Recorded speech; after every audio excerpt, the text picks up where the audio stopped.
शहर की खौफनाक रात। एक लंबी हॉरर कहानी। भाग 1।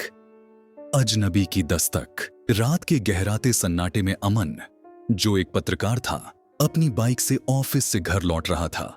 घड़ी रात के 12 बजा रही थी और ठंडी हवा उसकी रीढ़ में एक अजीब सी झुरझुरी पैदा कर रही थी। रास्ते में उसे पुरानी हवेली के पास से गुजरना पड़ा। इस हवेली की कहानियां अमन ने कई बार सुनी थीं। कहते हैं यह जगह श्रापित है। जैसे ही वह हवेली के पास पहुंचा, बाइक अचानक बंद हो गई। उसने बार बार स्टार्ट करने की कोशिश की, लेकिन बाइक ने कोई जवाब नहीं दिया। तभी हवेली के अंदर से एक हल्की रोशनी की झलक उसे दिखाई दी। अमन अपनी आदत से मजबूर उस रोशनी का पीछा करने के लिए उतरा। दरवाजे को धकेलते ही वह खुल गया।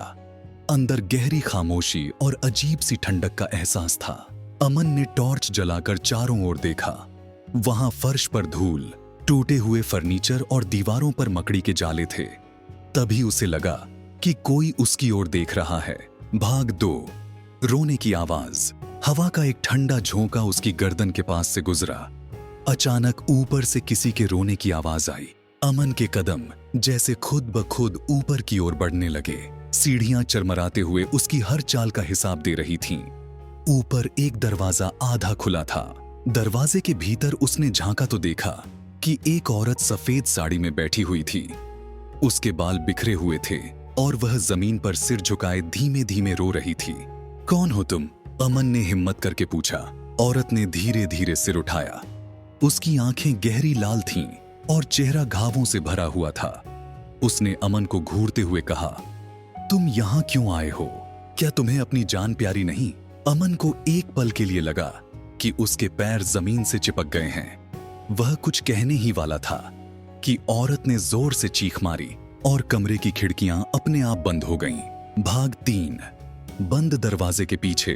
डर के मारे अमन ने पलटकर भागने की कोशिश की, लेकिन दरवाजे के पीछे अब एक परछाई खड़ी थी। तुम यहां से जा नहीं सकते, परछाई ने धीमे स्वर में कहा। अमन ने दरवाजे को धक्का दिया, लेकिन वह हिला तक नहीं। परछाई धीरे धीरे उसके करीब आने लगी। उसकी सांसें तेज हो गईं और उसने आंखें बंद कर लीं। जब उसने दोबारा आंखें खोलीं, तो पाया कि वह हवेली के एक अजीब कमरे में था। यह कमरा बाकी घर से अलग था। दीवारों पर खून के धब्बे थे और कोने में पुरानी तस्वीरों का ढेर था। अमन ने एक तस्वीर उठाई। उसमें वही औरत थी जो अभी उसे मिली थी। तस्वीर के पीछे लिखा था, अनामिका, जो इंसाफ की आग में जल गई। भाग 4। अनामिका की कहानी। अमन ने और भी तस्वीरें देखीं।